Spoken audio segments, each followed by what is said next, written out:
নমস্কার, আশা করি সকলেই খুব ভালো আছেন। গল্পগুলিতে সকলকে স্বাগত জানাই। আমার গলার অবস্থাটা কিন্তু এখনও সম্পূর্ণ ভালো হয়নি, তাই এটুটি আপনারা মার্জনা করবেন। আজকে রহস্য গল্পে আপনাদের শোনাবো প্রফুল্ল রায়ের লেখা সাধু বাবা রহস্য। আসুন শুরু করি গল্পটি। 50 বছর আগেকার কথা। তখন আমরা সাদিকপুরেই থাকি। জায়গাটা মাঝারি ধরনের মফস্বল শহর, খুব শান্ত আর নিরিবিলি। ওটার একদিকে নদী আর একদিকে রেল লাইন। সবে আমাদের মেট্রিক পরীক্ষা শেষ হয়েছে, হাতে প্রচুর সময়। ফুটবল আর কাবাডি খেলে, চুটিয়ে আড্ডা দিয়ে, লোকের বাগানের আম জাম সাবার করে আর ঘন্টার পর ঘন্টা ঘুমিয়েও আমাদের দিনই কাটতে চায় না। রেজাল্ট যতদিন না বেরোচ্ছে এইভাবেই চলবে। হঠাৎই হৈ হৈ কাণ্ড বেঁধে গেল। নদীর ধারে একটা বহুদিনের পুরনো বটগাছ মোটা মোটা ঝুড়ি নামিয়ে দাঁড়িয়ে রয়েছে। তার তলায় কোত্থেকে এক সাধু বাবা এসে ডেরা ভাণ্ডা ফেলে বসলেন, অর্থাৎ বাসা বাঁধলেন। সেখানে দিনরাত ধুনি জ্বলে। কিভাবে যেন রটে গেল সাধু মহারাজ নাকি সিদ্ধ পুরুষ, তার মুখ দিয়ে যা বেরোয় তাই নাকি ফলে যায়। এই মহাপুরুষের বয়স যে কত কারও জানা নেই। কেউ বলে 100 বছর, কেউ বলে 200, আবার অনেকের ধারণা তারও বেশি। সাধু দর্শনের জন্য সাদিকপুরে হুড়োহুড়ি পড়ে গেল। সারাদিন সেখানে মানুষের ভিড়। বুড়ো বুড়ি থেকে বাচ্চা কাচ্চা, কিশোর কিশোরী, নানা বয়সের লোকজন সাধুকে ঘিরে বসে থাকে। কিন্তু রাতে তিনি কাউকে সেখানে থাকতে দেন না। সন্ধ্যের পর সাধু বাবা নদীতে স্নান করে এসে ধ্যানে বসেন এখানে। এই ধ্যানটা চলে সমস্ত রাত। আমার বন্ধু মনোজ একদিন সে আমাকে বলল, সাদিকপুরের সবাই সাধুকে দেখে এলো, চল আমরাও যাই। বন্ধুদের মধ্যে আমার সবচেয়ে প্রিয় হলো মনোজ। পড়াশোনা, খেলা, ঘুরে বেড়ানো সব আমাদের একসঙ্গে। আমার মতো মনোজও সেবার ম্যাট্রিক দিয়েছে। বললাম, সাধুর কাছে গিয়ে কি হবে?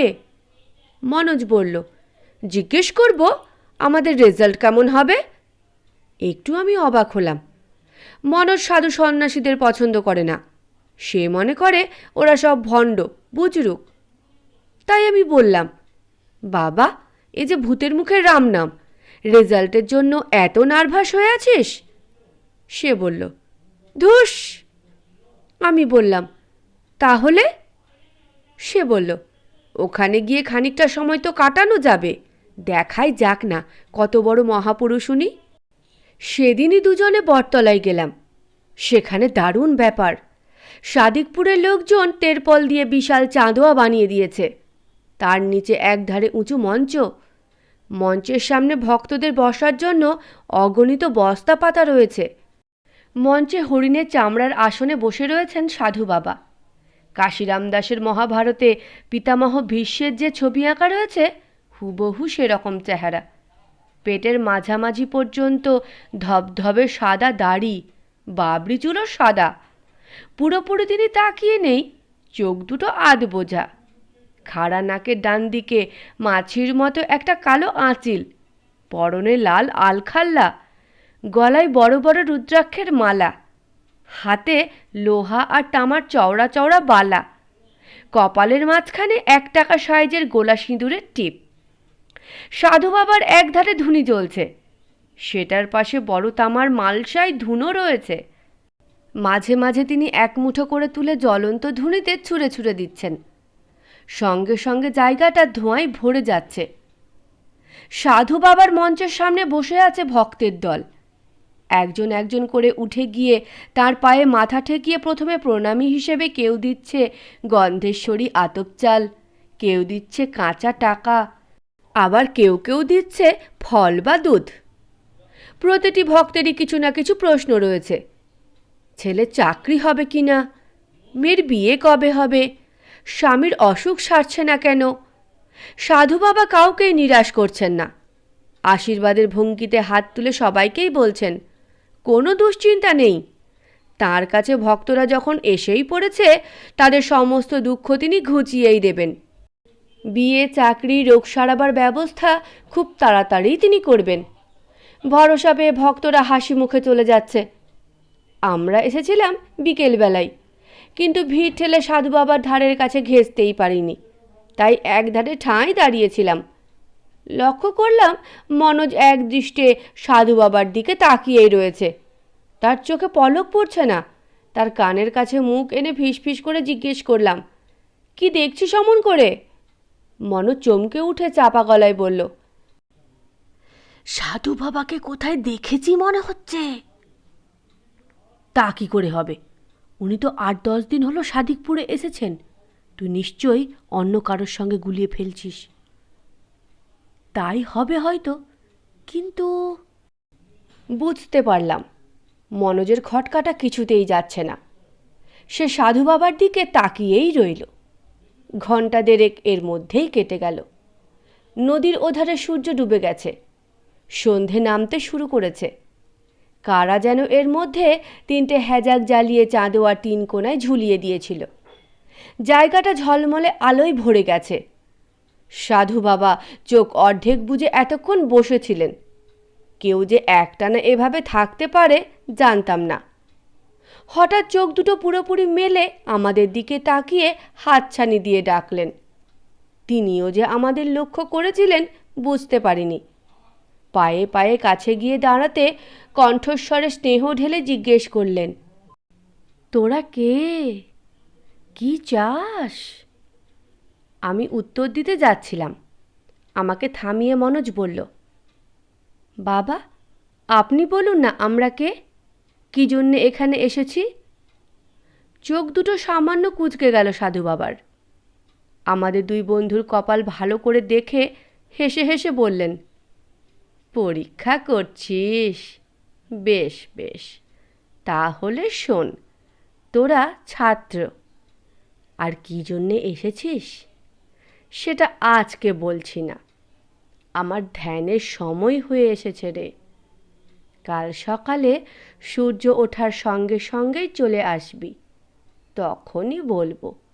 দেরি করিস না কিন্তু। দেরি করলে অনেক ভিড় জমে যাবে, তখন আর বলার সুযোগ পাবো না। মনোজ জানালো, দেরি করব না। ফেরার পথে বললাম, লোকটা ভীষণ পাওয়ারফুল যোগী। মনোজ অন্যমনস্কের মতো পাশাপাশি হাঁটছিল। জিজ্ঞেস করল, কি করে বুঝলি? আমরা যে ছাত্র, কেমন পট করে বলে দিল বল। ওটা কমন সেন্সের ব্যাপার। আমাদের বয়সে 2টো ছেলে যে পড়াশোনা করে এটা বোঝার জন্য খুব একটা বুদ্ধি খরচ করতে হয় না। পরদিন সূর্যোদয় হতে না হতেই আমরা সাধু বাবার আস্তানায় হাজির হলাম। মনোজকে দেখে মনে হলো সারা রাত ভালো করে ঘুমোয়নি সে। চোখ দুটো লাল, চুল উস্কো খুস্কো, মুখে কেমন একটা কালচে ছোপ পড়েছে। অবশ্য এ নিয়ে আমি কিছু জিজ্ঞেস করলাম না। মনোজ একটা ব্যাগে করে ওর বক্স ক্যামেরাটা নিয়ে এসেছে। ওর মামা জন্মদিনে ওকে ওটা দিয়েছিলেন। ক্যামেরাটা সে কেন এনেছে বুঝতে পারছি না। সাধু বাবা যথারীতি তার আসনে বসে আছেন। ধুনিও জ্বলছে। এখনও ভক্তদের আনাগোনা শুরু হয়নি। চাঁদোয়ার তলাটা একেবারেই ফাঁকা। সাধু বাবা বললেন, কাল কেন এসেছিলি বলছি। শোন, পরীক্ষার ফল জানতে তো। সাধু সন্ন্যাসীতে মনোজের ভক্তি নেই, তবু সে রীতিমতো হকচকিয়ে গেল। আস্তে আস্তে মাথা নেড়ে বলল, হ্যাঁ। সাধু বাবা তার হাত দুটো মাথার ওপর তুলে শূন্যে বার কয়েক ঘুরিয়ে 2টো লাল টুকটুকে আপেল নামিয়ে এনে আমাদের দিতে দিতে বললেন, এই তোদের ফল। বুঝতে না পেরে আমি বললাম, মানে? ব্রিলিয়েন্ট রেজাল্ট হবে তোদের। সাধু বাবার মুখে ইংরেজি শুনে আমাদের চমক লাগলো। মহাপুরুষটি যে বেশ শিক্ষিত তা টের পাওয়া যাচ্ছে। আমরা হতবাক দাঁড়িয়েই রইলাম। সাধু বাবা আমাদের টেনে নিয়ে তার কাছে বসিয়ে বললেন, কি হলো, আপেল হাতে করেই রইলি যে? মা সরস্বতীর প্রসাদ, খা। অগত্যা আপেলে কামড় দিলাম। খুব সুস্বাদু, খুব মিষ্টি ফল। খেতে খেতে এলোমেলো কথাও হতে লাগলো। আমরা কোথায় থাকি, কি নাম, বাড়িতে কে কে আছে, বাবারা কি করেন ইত্যাদি খুঁটিয়ে খুঁটিয়ে জিজ্ঞেস করতে লাগলেন সাধু বাবা।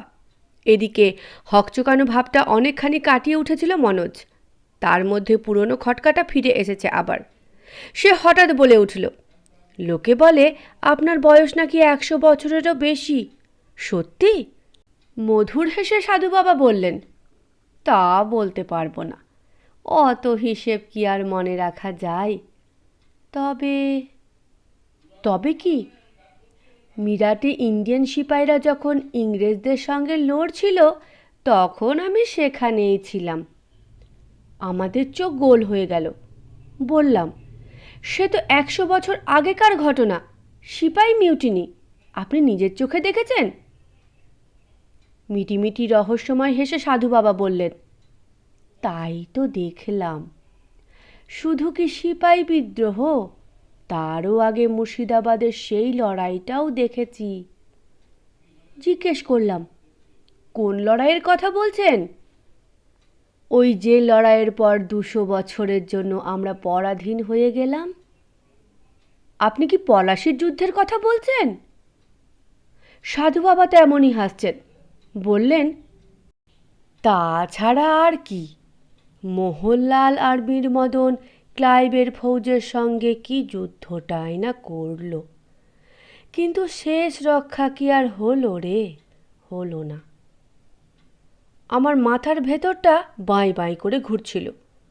তালুর ওপর চুল খাড়া হয়ে দাঁড়িয়ে গেছে। আর ঘাটাঘাটি করতে সাহস হলো না। সাধু বাবা আরও কি কি দেখেছেন কে জানে। মনোজ তীক্ষ্ণ দৃষ্টিতে সাধু বাবাকে দেখছিল। তার দিকে চোখ পড়তেই ওর মনের কথাটা চট করে ধরে ফেললেন তিনি। বললেন, তুই হয়তো ভাবছিস আমাকে দেখে মনে হয় না অত বয়স হয়েছে। আসলে কি জানিস বাবা? মনোজ বলল, কি? যোগ বল আর ধ্যান, এই দুটো দিয়েই শরীরের ক্ষয় ঠেকিয়ে রাখা যায়। তারপর অনেকক্ষণ চুপচাপ। এবার মনোজ বলল, বাবা আপনার একটা অনুমতি চাই, না বলবেন না কিন্তু। সাধু বাবা বললেন, কিসের অনুমতি রে? আপনার কটা ফটো তুলব? আমার ফটো দিয়ে কি হবে? মনোজ বলল, সব সময় তো আপনার কাছে আসতে পারবো না, তাছাড়া হয়তো চিরকাল আপনি এখানে থাকবেনও না। আপনার ফটোটা বাঁধিয়ে আমার ঘরে টাঙিয়ে রাখব। বিপদে পড়লে ওটার সামনে দাঁড়িয়ে আপনার আশীর্বাদ চাইব। সাধু বাবা জিজ্ঞেস করলেন, ক্যামেরা এনেছিস? হ্যাঁ বাবা, এনেছি। এতই যখন ইচ্ছে তোল ছবি। ব্যাগ থেকে ক্যামেরা বার করে পটাপট সাধু বাবার 8-10টা ফটো তুলে ফেলল মনোজ। ফেরার সময় সে বলল, লোকটা কত বড় চালিয়াত দেখলি? আমি বললাম, মানে? সে বলল, বলে কি না সিপাহী বিদ্রোহ, পলাশির যুদ্ধ সমস্ত দেখেছে। আর একটু খোঁচাখুচি করলে হয়তো বলতো কুরুক্ষেত্রের যুদ্ধটাও সে দেখে এসেছে। কিন্তু সাধু বাবার যে ক্ষমতা আছে সেটা তো তুই মানবি। কীরকম? বললাম, শূন্য থেকে আপেল দুটো পেরে নামালো, দেখলি? স্পিরিচুয়াল পাওয়ার না থাকলে তা কি সম্ভব? মনোজ বলল, প্রথমটা আমিও চমকে গিয়েছিলাম, পরে চিন্তা করে দেখলাম ওটা জাদুকা খেল। ছেলেবেলায় একবার কলকাতায় গিয়ে নিউ এম্পায়ারে ম্যাজিক দেখেছিলাম। ম্যাজিশিয়ানের নাম মনে নেই, তবে তিনি আকাশ থেকে কাঁচা গোল্লা পেরে এনে দর্শকদের খাইয়েছিলেন। কিন্তু আমি ভাবছি অন্য কথা। অন্য কথা? কি কথা? সাধু বাবাকে আগে কোথায় দেখেছি, কার সমস্ত রাত্রির ভেবে ভেবেও মনে করতে পারিনি। তবে আমি শিওর লোকটাকে আমি অন্য কোথাও দেখেছি। এখন চল নিবারণদার দোকানে যাই। নিবারণ হালদার সাদিকপুরের নামকরা ফটোগ্রাফার। শহরের মাঝখানে বিরাট বাজার, সেখানেই তার দোকান আছে। ক্যামেরা সারাই থেকে শুরু করে ছবি তোলা সবই সেখানে হয়। আমি বললাম, একটা কথা বুঝতে পারছি না কিন্তু। কি কথা? সাধু বাবার অতগুলো ছবি তুললি কেন? সত্যি সত্যি বাঁধিয়ে দেওয়ালে টাঙাবি? মনোজ বলল, আমার মাথায় একটা মতলব এসেছে, এখন তোকে বলবো না। আমি বললাম, আমি তোর বন্ধু, বলবি না কেন? মনোজ বলল, আর একটু চিন্তা ভাবনা করি, তারপর বলবো। এরপরে নিবারণ হালদারের দোকানে এসে তাকে ফিল্ম দিয়ে মনোজ বলল, নিবারণ দা, এগুলো ডেভেলপ করে কটা পাসপোর্ট সাইজের প্রিন্ট করে দেবেন তো। ঢ্যাঙ্গা মাঝবয়সী মাথায় টাক নিবারণ জিজ্ঞেস করল, কবে চাই? আজ হলেই ভালো হয়, ওবেলা নিয়ে যেও। বিকেলে ফটোগুলো দিল নিবারণ, কিন্তু সেগুলো পরিষ্কার নয়, কেমন যেন ঝাপসা। মনোজ জিজ্ঞেস করল, ছবি এত খারাপ কেন হলো গো? নিবারণ বলল, তুমি ঠিক মতো তুলতে পারোনি তাই। এই বলে সে বুঝিয়ে দিল আলো আর ক্যামেরার লেন্স কী করে ব্যবহার করতে হয়। পরের দিন আবার আমরা সাধু বাবার ডেরায় চলে গেলাম। ছবি তোলার কথা বলায় তিনি হাসলেন, বললেন, কালই তো তুললি, আর কত তুলবি? ঠিক আছে, এসেই যখন পড়েছিস তোল ছবি। নিবারণ যেভাবে শিখিয়ে দিয়েছিল আজ অবিকল সেইভাবেই ফটো তুলল মনোজ। তার দিকে হাসি হাসি মুখ করে তাকিয়ে রয়েছেন সাধু বাবা। নিবারণের দোকানে দাঁড়িয়ে ছবিগুলো দেখছিলাম। হঠাৎ মনোজের চোখ দুটো তীক্ষ্ণ হয়ে উঠল, চাপা গলায় বলল, কি সাংঘাতিক! অবাক হয়ে জিজ্ঞাসা করলাম, কার কথা বলছিস? নিবারণের বিল মিটিয়ে মনোজ বলল, বাড়ি চল, নিজের চোখেই সব দেখতে পাবি।